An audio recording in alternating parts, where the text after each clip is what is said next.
Bismillahirrahmanirrahim. Right now it's Friday. It's the last hour. The sun is going down. And it's a perfect time. It is the ideal time to make dua. And I notice that many people, because for so long we have not reached out and talked to Allah, talked to the one who created and originated this universe. Because we haven't done that, we sometimes don't know how. And so now, for the purpose of showing how, without the Arabic language or without using specific prophetic narrations or statements, we can just connect.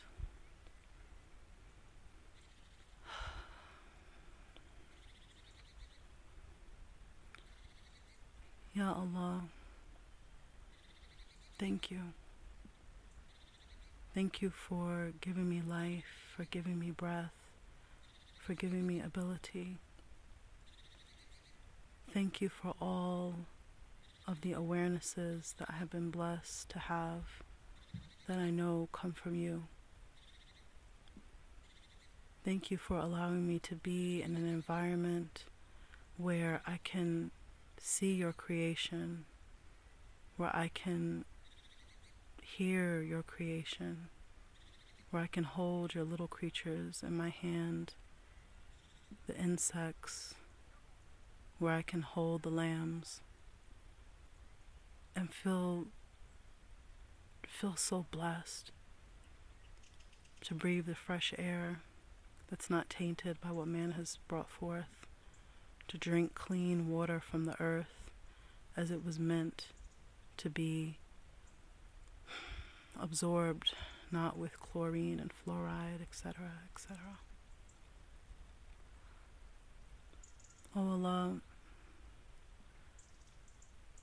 I know that I have many aspects of myself that I need to work on, and you know this more than anyone.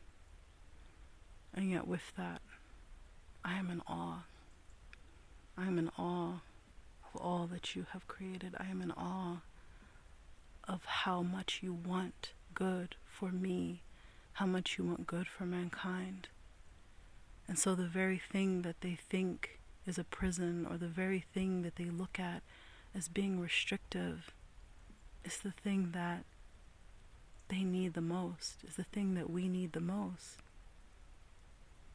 For some reason, us as people can understand and relate to a person working hard and limiting themselves in certain ways so that they can have great achievement when it comes to the worldly aspects of this life.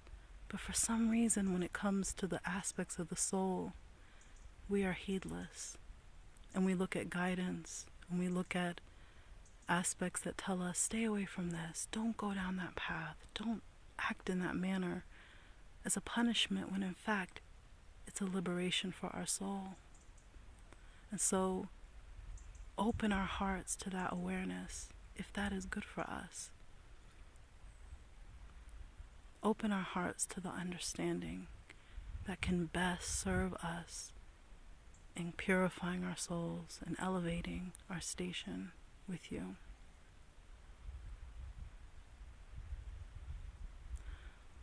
Oh Allah, wherever I go, I talk to people and I see how they are hungry to grow. They are hungry and yearning for a better understanding of who you are. And so they know you, or they think they know you, through this projection encompassed in the word God. But we know there are many gods, and there's only one of you. So, oh Allah, help me to be a vehicle to help others who want to know you, to indeed get closer to that objective. Help me to be that person that appreciates the depth and the breadth and the encompassing power and the penetrating, potent power that is within knowing your names. Ya Ash-Shakur, O you who is most thankful. I am in awe that you are thankful. You have given us everything, and yet when we turn to you, you are thankful. That is the name that you have taught us, because you want us to know that you also have gratitude, but your gratitude goes far beyond that of any person. I love lately the verse, your words that say, Udhkuruni adhkurkum. Remember me and I will remember you. Mention me and I will mention you. Because so often we feel at times that we are forgotten. We feel at times that there may be those who are so close to us, and we love them and we care for them and we think of them and we want to be close to them, and we may remember them often, but yet perhaps they don't remember us. And yet you, in any moment, if I remember you within myself, if I mention you aloud in a group, and if all of the people were to mention you and remember you simultaneously, it would not in any way take away from you being able to also remember each and every one, for you are all powerful. You are almighty. You are all capable. Oh Allah, this world is full of many distractions and delights, and you have not prohibited us from appreciating and enjoying them. But you have also guided us to balance. You have guided us to the balance within which we can appreciate the food and the intimacy. We can appreciate beautiful things. We can appreciate good company. We can appreciate so much. And yet you want it to be in a manner that brings it back to the higher objective, that connects us to you. This is not because you, Allah, need us. You are free from that. You do not need our prayers. You do not need our anything. But you are a most generous, most kind benefactor. And you love that we benefit. And you love that we experience the delight and the joy and this peace that comes when we speak to you, when we talk to you, when we mention the problems and the difficulties to you. You want us to do that, while others may get tired and may not want that. Oh Allah, bring me closer to understanding of all of the best of men that were in this world, all of the prophets that were in this world, all of those who truly knew who you were, and make it easier for me to embody those characteristics. Make it easy for me to move further away from the aspects of myself that keep me from that knowledge. I love that you, Allah, do not expect us to, as one of our teachers used to say in the past, be cookie cutter. There's a narration from your Prophet Muhammad that mentions a man who in paradise longs to garden. He wants to plant. He has everything there for him. Everything is there. Anything he wants right away will be there for him.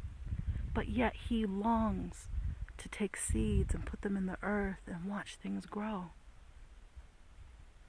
And so he will ask Allah, he will ask you, give me those seeds.